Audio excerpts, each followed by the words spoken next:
may dahilan kung bakit daw bumababa ang approval at trust rating ng Pangulong Bongbong Yun? Ano ba sabi niya? Siguro mapakinggan natin uli.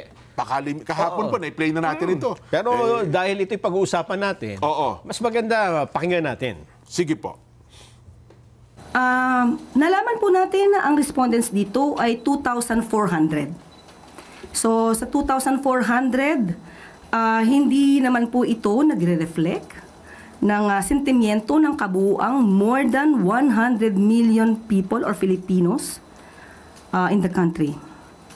But dahil nga nakita at nabanggit natin itong mga fake news, sumasalamin din po ito sa impluensya ng mga fake news na nagkakalat.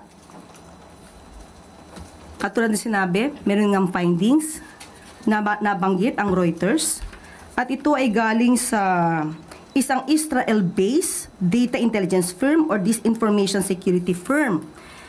And I quote, "The level of coordinated disinformation seen in the Philippines was far above the typical 7% to 10% range of online conversations globally about highly sensitive or polarizing issues."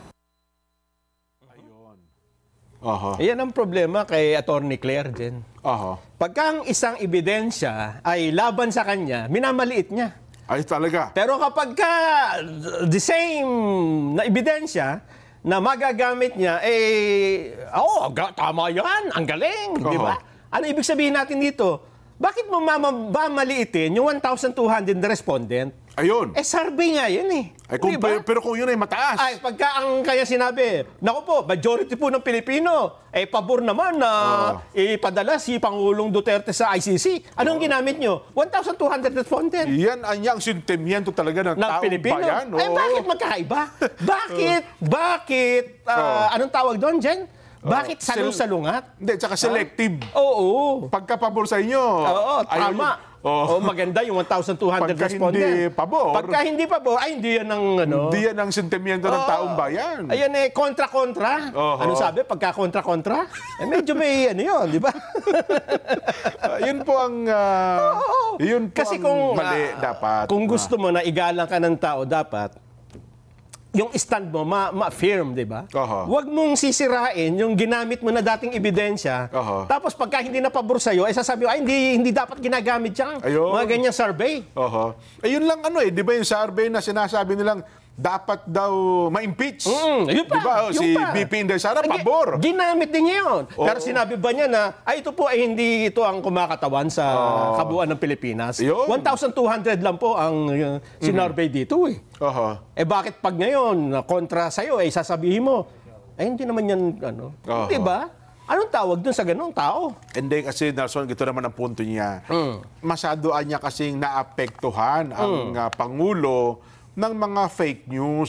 Di bale sana kung tama At least kung tama, medyo may batayan pa. Pero kung sumisiraan niya sa Pangulo, fake news, yun ang talagang nagiging dahilan kasi nagiging paulit-ulit niya sa social media ay napakalakas ng kampanya na para bagang pumapailan lang ang mga fake news laban sa Pangulong Bongbong. Kaya naapektuhan niya ang trust at approval rating ng Pangulo. Ibig sabihin, hindi nyo ginagawa yung trabaho ninyo.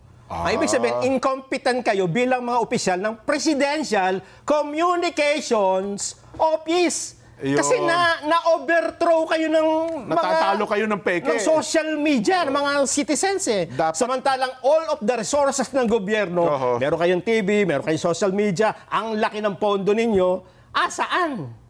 Kung yan ang gagamitin mong batayan dahil natalo kayo ng fake news, ibig sabihin lang yan, kayo ay incompetent. Di ba sabi nga natin minsan talaga mahirap. Ang tama ay tama at ang mali ay mali. Ayun sinasabi ko. Sana aminin nyo na lang. Ang problema kasi sa kanila, Jen, ayaw nilang umamin ng pagkatalo di ba? Pilit mong itutuwid ang liko-liko, yung liko, gagawin, ang katwira mo, liko din Paano matutuwid yan? Kaya nga ang nagiging tampulo na lamang nila ngayon ng sisi, ang pagkalat ng fake news, kaya apektado ang approval at saka ang trust rating ng Pangulo. Ngayon, dapat siguro gumawa naman kayo kontra fake news. Yan sinasabi natin. Diba? Oo, ang ginawa nyo kasi, puro kayo banat. Yun. Diba? Kung konting kibot ng isa, paupakan mo. Gusto nakikipag-away lagi. Puro away. Anong nangyari sa tao? Ang tao kasi ayaw nung puro away. Diba? Tama. Dapat ipinakita nyo lang. Hindi, wag na natin pansin yan. Istorbo yan eh. Tama. Ito po ang ginagawa namin ngayon.